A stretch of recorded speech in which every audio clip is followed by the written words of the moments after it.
Thank you for coming back on the show, Kathryn. I had you on back in 2018 during the first Don't Wait Project tour. We met you and your family in Oregon.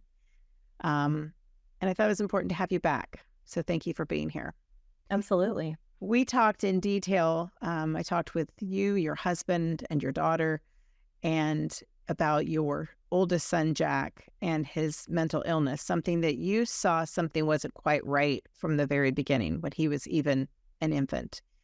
And so we reran the episode from 2018 a couple of weeks ago in preparation for you coming on the show, so people can go back. You can go back and watch that. It's in the archives.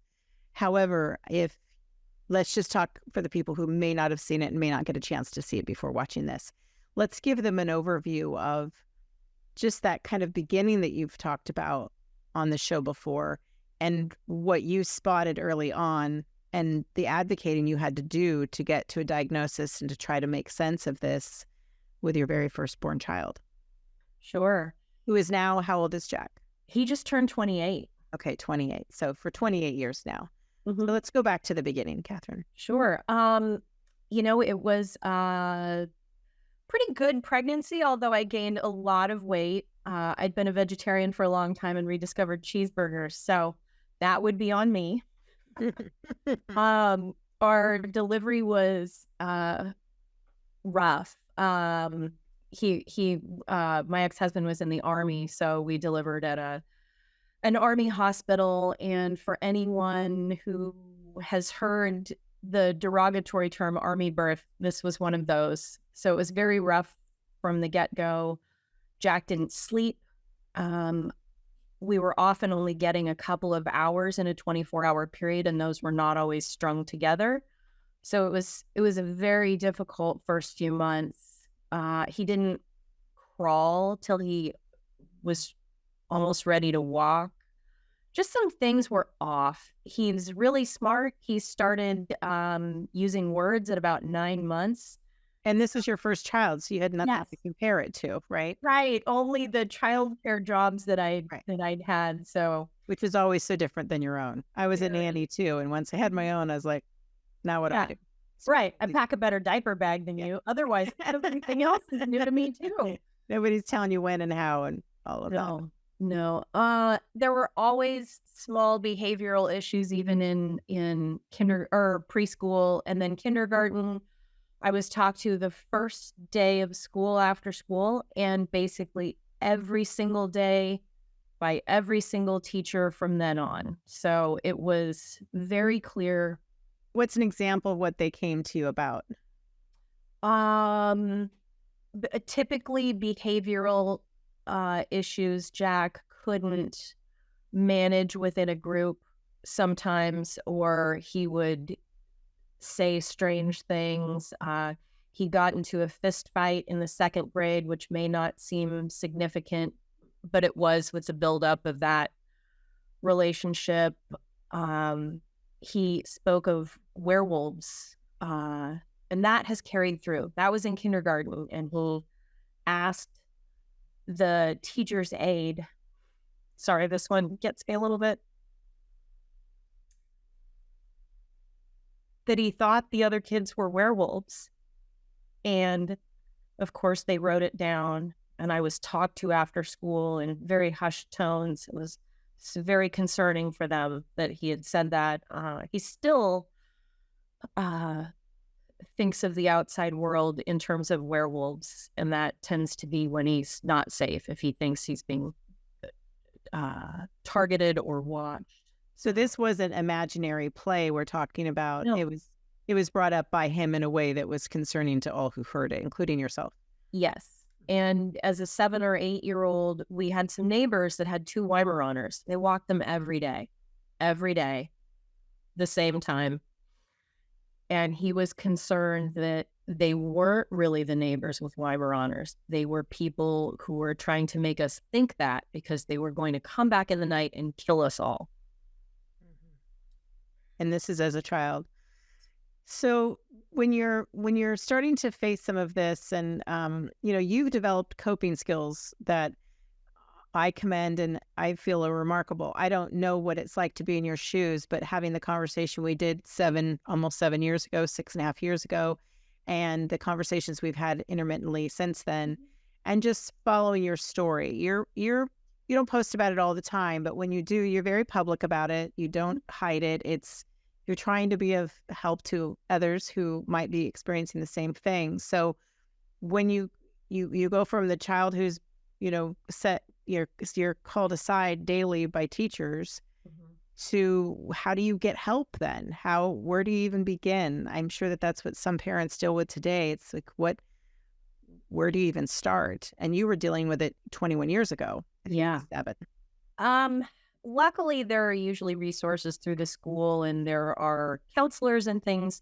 There's some resources through the school, but since there are so many kids requiring those resources, it can be tough to get in quickly.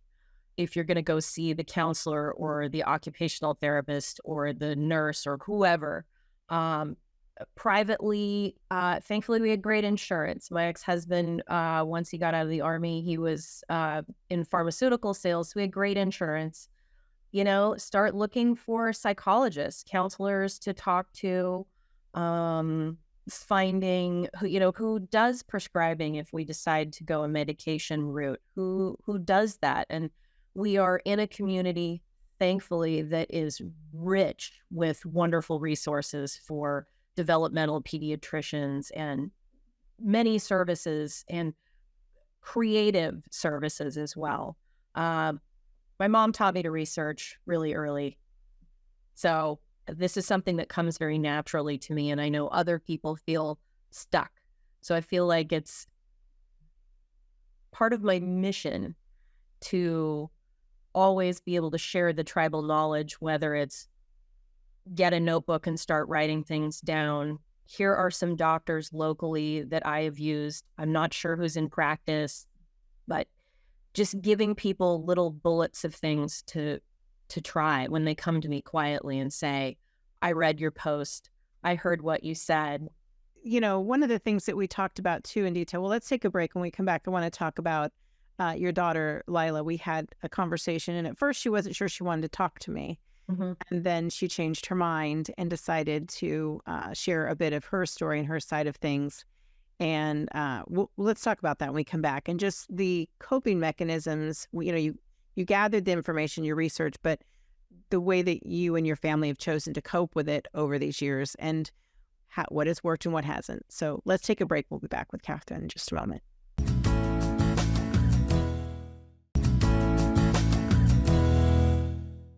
We're back talking with you, Kathryn. As I said at the beginning of the show, you were on my show in 2018 when I traveled for the Don't Wait Project tour, and we featured your family's story. I talked with you, yourself, your husband, and your daughter, Lila.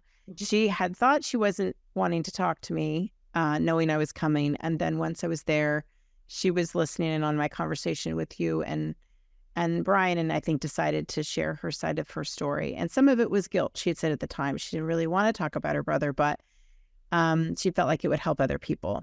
Yes. So going back, Jack is 28 years old now, and he's had mental illness. Diagnosed at what age? A lot of these deep end of the pool diagnoses, and his schizoaffective, which is schizophrenia plus bipolar. So it's a combo platter. There are some other little kernels of things in there as well, but those are the overarching. Those are typically not officially diagnosed until somebody is 18 or over. But the word schizophrenia started being considered. The first time I heard it out of a doctor's mouth, he was 12. So let's talk about your family specifically. So one of the things that Brian and you mentioned, your husband Brian, was that he didn't want you to go down that rabbit hole. Mm-hmm. That rabbit hole of, you still had other children living at home, you had a new marriage, he was incredibly supportive, but he wanted you to still look at the bright side and the beautiful life that you have and take good care of the other children in your life and all of that. So that rabbit hole that you said that you do a good job or work hard at staying out of, what does the rabbit hole look like when you're in it? What is what is it that you're trying to not do by staying out of the rabbit hole when you start to feel the weight of Jack's mental illness? The bottom of it all is when I'm trying to do Jack's part for him. What does that look like? Nobody can do anybody's part for them. That looks like there's a lot of administrative nonsense to go through with any of the services.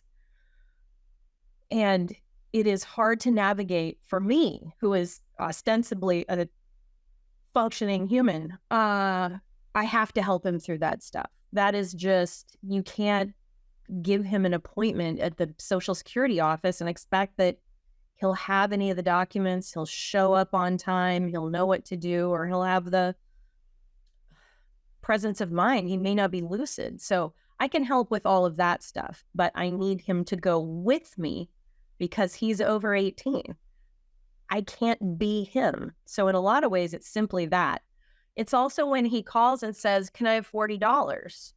No, you can't have $40 because I know that you may spend it on something I don't want you to spend it on. And how long did it take to get you to say no to that?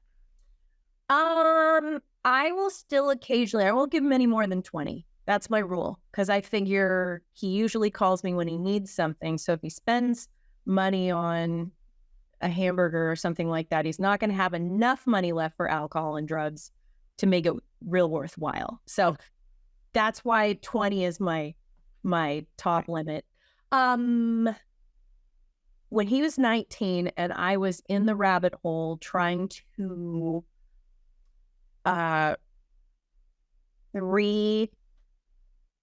reschedule an appointment that he missed, the gal with wraparound care that I'd set up, and the gal on the phone said, you know what, at what point are you maybe going to just let him go?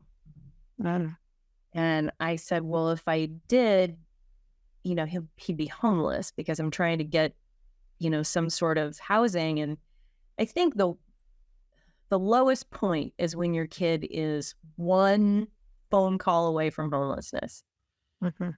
And then I had Brian, and we were still dating at the time. We weren't even married. And between him saying, look, you have these other kids, you have this whole life. If you just chase him down the rabbit hole, you're really ignoring a lot of other things. And then to have somebody who doesn't know me at all, who's part of this program to help folks, saying, he might not be helpable, or he might need to fall further to accept help. Letting your kid go without housing.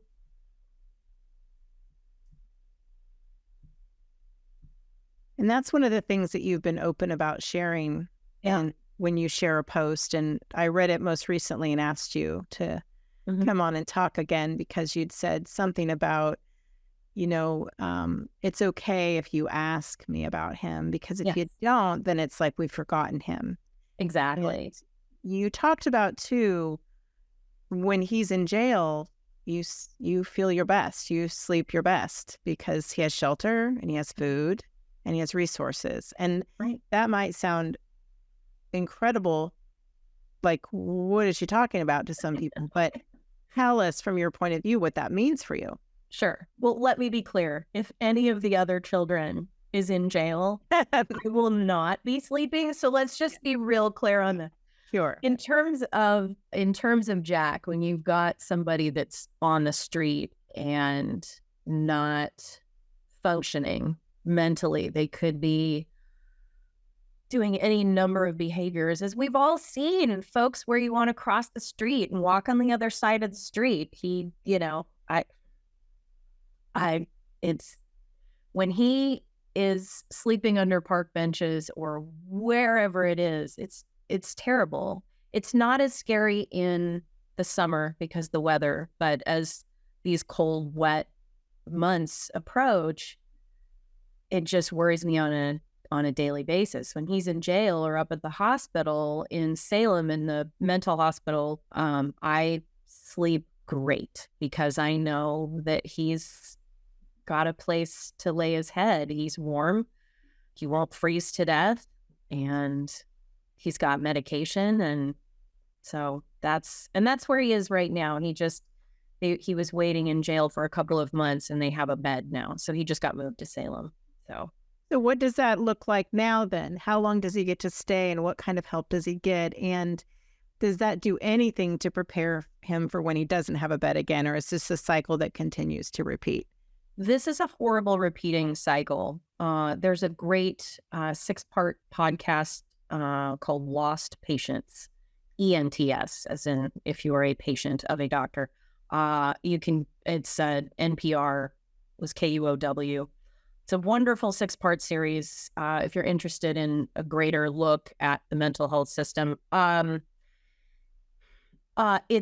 It was better before COVID. He could be there longer, and they put more effort into finding some sorts of services when they first get out. Since COVID, it's been turn and burn. He'll be there for a couple of months, and they will get him, he's on what's called an aid and assist, and so they will get him medicated and kind of sane enough to go to court for himself for all the, sleeping in the park charges and that sort of thing. And they'll send him back to Eugene with some medication that he will promptly lose, and he may or may not have any kind of care after that. And that's how it's been. One of the last times he was up there, they did that couple months, put him back on the street. He was back in the hospital within 48 hours, complete raving lunatic, managed to get a hold of something to cut himself. He has just cuts and cuts all over his arms, and he was back in the Johnson unit, which is the behavioral health. So when he's not hospitalized, he's closer to you in the same town. Yes. And how often do you see him, and under what circumstances do you see him? I see him rarely. I cannot get a hold of him. He can get a hold of me. I mean, I can go driving around and find him, and occasionally when I go downtown to meet, someone for lunch or something, I look, and occasionally I'll see him. And if he is sober, or I can tell he's sober, I will get his attention and say hi. If he is not sober, if I can avoid his attention, I do. If he sees me, I will talk to him and say hi. I'll buy him some lunch, something like that, see how he's doing. But that's about the extent of our visits. Once in a blue moon, let's see, he's come here for a shower. I want to say the last time he came to our house for a shower was maybe 2 years ago. He was doing well enough for me to bring him to the house and give him a shower. That was one of the things that Lila talked about, just being really nervous to have him around because her things would go missing and he would be violent, and you couldn't get through a meal without there being some kind of drama and conflict. And she just got to the point where she didn't want him around, but she also felt guilty about that. But yeah. She wanted kind of what Brian was describing. She wanted a life. She wanted her mom. She wanted her other brother who's, it doesn't have mental illness. She wanted that part of her life back. Right. And your family's managed to cope that way in a beautiful way. In your marriage, your Brady Bunch, is it you guys call it? Do you guys call it that? What the Brady Bunch 2.0. Yeah. With your blended family. And so you seem to cope with it really well, all of you, the best you can. Whatever you put into place that's taken you 28 years to get there, do you feel it's working? It is working, and no, it's not enough, because there aren't great ways to kind of, if he was an animal we wanted in the zoo, we would go trap him and put him in the zoo. That's what I would prefer to do. I would prefer he be up in Salem in the mental hospital for the rest of his life, because then he could have a bed and meds and some sort of life. Out here in the wild, he doesn't have any of that. He both won't and can't manage within a system that requires him to have responsibility. Let's take a break. We'll be back in just a moment.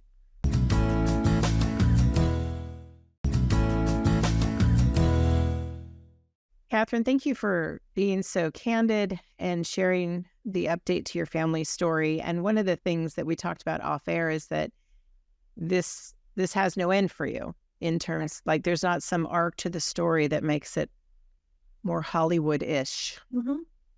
Yep, that's true. There's a movie you mentioned, The Soloist. Yes. The Soloist was a great movie. I saw it in the theater, and gosh, at the time, it's still, even though Jack was still a teenager, I knew I live somewhere in this mental illness zip code, and it's a true story.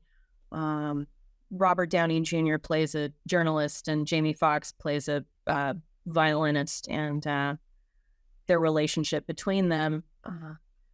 After the movie, Roger Ebert in his review said that he didn't love that there wasn't a perfect story arc.